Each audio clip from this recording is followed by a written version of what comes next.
So I know with animation that actors can't be in the same room all the time voicing these, but I'm curious for you personally, did you get to do any scenes specifically with Beyonce, with Seth, with Billy? Did you actually get to do those together?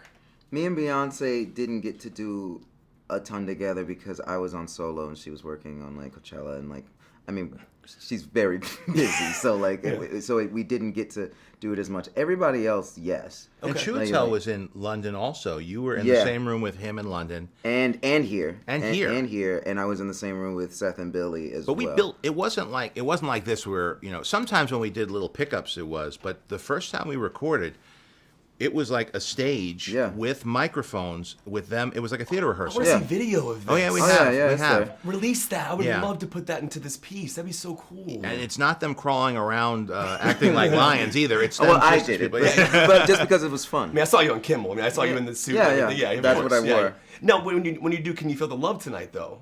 Do you get to record that together, or do you actually have to do that separately? We had to just because I was doing solo at the time. Oh, even that song. But even that was more intimate than usual. Like, because most of the time with musicians, you just send this thing, and then the other person hears it, and you do it, and then that's it. And then, like, you don't... But this was great because I got to hear it.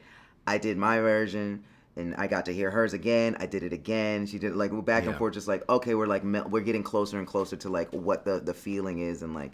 It was really nice. Two filmmaking questions for you that I wanted to ask you since this movie was announced. One, are any of the landscapes real? Or do you actually go out and shoot plates of the landscapes? So I want to make this clear because it's so hard, cool. And also because people call it live action because I think it looks photoreal and because it feels like it's a remake of an animated movie that's not animated. Right. But every single environment that you see and every single performance is digitally rendered.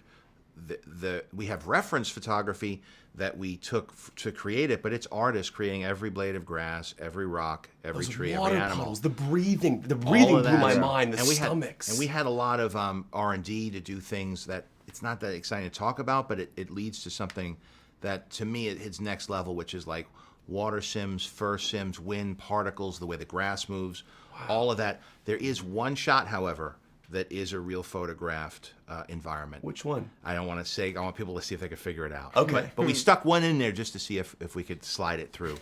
But no, cool. It's complete. Every performance is animated. Every environment is generated. Two more quick questions for you because they wrap me up. I wrote questions all night till like 2 a.m. on this. Okay. Are any of James Earl Jones's lines originally from the movie? Did you get his original voice? I know he came back and did it. Is it all new? So we had the old files and even outtakes from before, but his voice is different now and better for this film. But we had it to know. But I had talked to people who did Rogue One from Skywalker Sound. They're like, no, he still got the pipes and he really brought it. And I think for our version of it, if you listen to this compared to the old one, you'll see his voice actually has a much more resonant quality now, a little bit of a more emotion in it from living a whole life. I think there might be one yell, because I think there might be, but it was honestly to sweeten like something like that. But we decided early on that we were going to go with the new sound for him, and it works well. So it'll be interesting to do a side-by-side comparison. And last thing on a filmmaking standpoint, the scene when you guys eat the bugs for the first time is so fun to watch. Like you, Billy, and Seth. What do you do in the booth or in the recording to get the sound of you chewing on something? Like, do they give you food? I know it's a weird question, but I'm just curious how that works. No, it's not. It's actually not. I was like Mel Blanc from did all the. He used to eat. He was allergic to carrots, and he had to eat carrots for Bugs Bunny. Really? I was really into voice acting when I was a kid. I didn't know that. But I didn't do that because that was the child at that point. That was JD. Right. That was JD. So you should ask him. You have to do the burping. Yeah. Is that you burping? Yeah, burping and all that. How do they make you burp? Oh, I'm really good at it. Do they give you like carbonated water? No, I can just do it on command. I know with animation, it generally is hard for everyone to get together and do voicing work together. But when you're doing The Lion Sleeps Tonight, that is such a song that requires both of you singing in time together. Do you get to do that song together? And is it hard to stay on the Weemaway beat as you're? I mean, it's a really interesting thing to watch that scene. We did almost everything together. Yeah. We did almost all. We had a few little pickup sessions apart from one another, but I would say the vast majority of both the dialogue scenes and the actual singing was either me and Billy or me, Billy and Donald, like in a room, or JD, like in a room together. And the Line Sleeps Tonight, yeah, we did. I mean, again, we each went in separately, with Pharrell, and kind of like refined it. But the first times we did it together to get the kind of the vibe of what it would be like, especially to do it together. Hakuna Matata, which is almost like a comedy sketch as much as it is a song. So Yeah. you have to be together. I can't imagine not being together. No, exactly. And for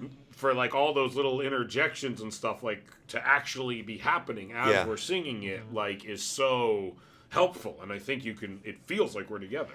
I feel like I need this in my life, and I know this is like hypothetically stupid, but I want to see Timon and Pumbaa on the street, the Billy on the street, but them doing In the Jungle version. That would be How would that Billy go in down? The jungle. Timon in the Jungle. Timon in the Jungle. No. What would his interviews That would be be like a really in the jungle? expensive comedy. I know. I can't even picture. Is it animated? Is it? Yeah, they spent $90 million on that. Yeah, most expensive Billy on the Exactly. ever. It took 4 years to make this. Yeah. Going up to like None of It the Gorilla. usually references costs work. like $1,000. That one cost $200 million. I would love to see you walking up to like different animals and just doing your interviews and then running away like you Yeah. do. It would be a funny bit. I do think that I'd be up for a Timon Pumbaa spin-off of some sort. Yeah, for sure. That would be fun. That would be great. This is a question I can't believe I'm actually asking at a junket because I have toilet humor. I love toilet humor. I think farting humor is hilarious. And there's a great moment in this movie where we learn about like an earlier version of your character, like the passing gas element. Of course. I know you're not going into a studio and actually passing gas into a mic, but I'm curious, when you do the voice work, do they actually give you the sound effect in the booth so you know Of where the the farts? timing is? Yeah. No, Because, they.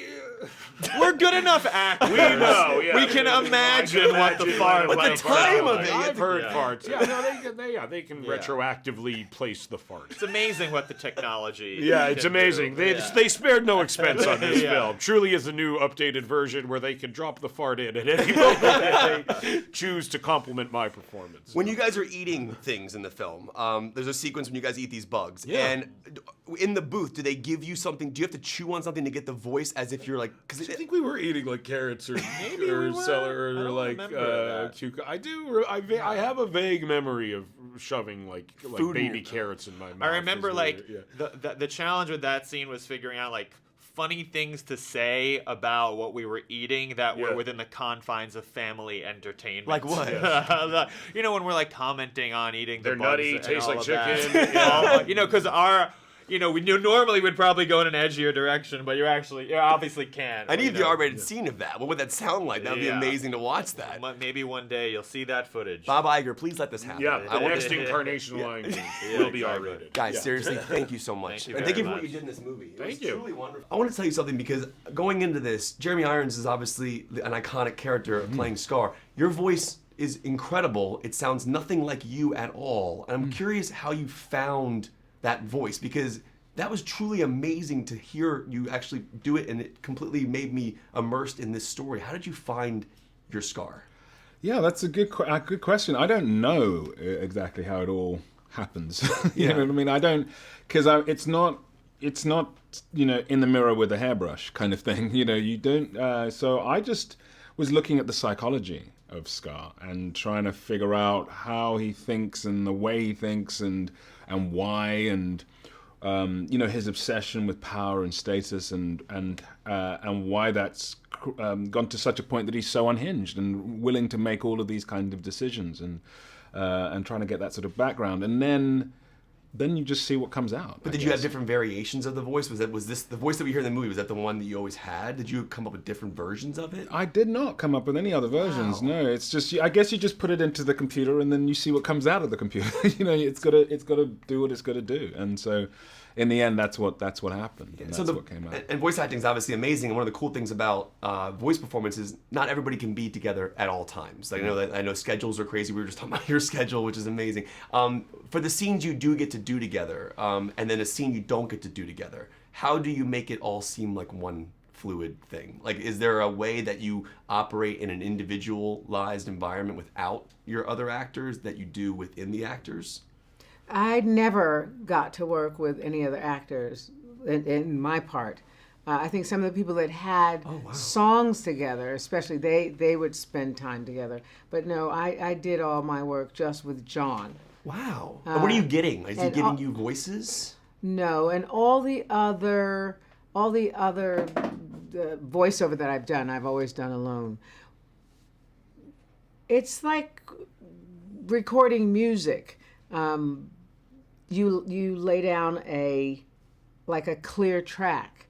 You find so specifically who you are as your character, and it manifests itself vocally. So you're not in a theater. You don't get to gesture. You don't get to have people look in your eye to understand what you're doing. You use that part of your instrument, which is just your voice, to create all those things that other parts of your body, your instrument, would be going into to elicit a certain emotion. And I depend really on the director to help me in that, giving him what he needs. And so it's like, which comes first, the chicken or the egg? There's sketches, and there's people, filling out the complete, rendering, and there's voices coming in. There's a camera kind of picking up facial things. There's people. Everything is happening at once, and it kind of goes along. And if it comes together and there's not there, then you come back and you change the inflections until everything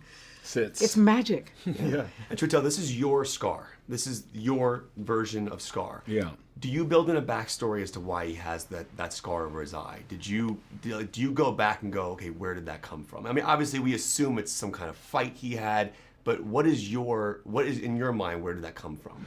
Well, yeah. I mean, the thing about backstories is that you use them to create the characters so that you can sort of find the depth of where you're going with it, and that's an important part of storytelling.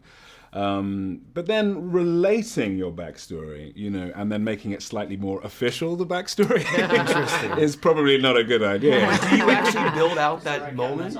Okay, you do build it out. Oh, though. yeah. Oh, I would love to know what that story is. I want to know what that story is now. All right, they're wrapping me up, guys.